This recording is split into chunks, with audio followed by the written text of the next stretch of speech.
ভারী বৃষ্টিপাতের ফলে বরাকের অন্নপূর্ণা ঘাটের নদীর জল ঘন্টায় 1 সেন্টিমিটার করে বাড়ছে।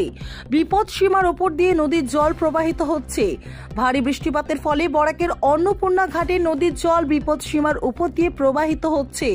শুক্রবার শিলচর বরাক নদী অন্নপূর্ণা ঘাটের জল ঘন্টায় 1 সেন্টিমিটার করে বাড়ছে এবং বিপদ সীমা রয়েছে 19.83।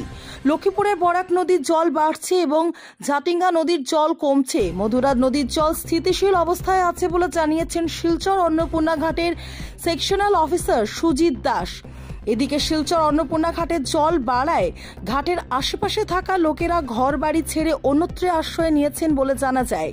নদীর জল বাড়ায় অনেক লোক চিন্তিত হয়ে আছেন এবং জেলা প্রশাসনের পক্ষ থেকে জনগণের কাছে আবেদন করা হয়েছে যে বরাক নদীর আশেপাশে না যাওয়ার জন্য।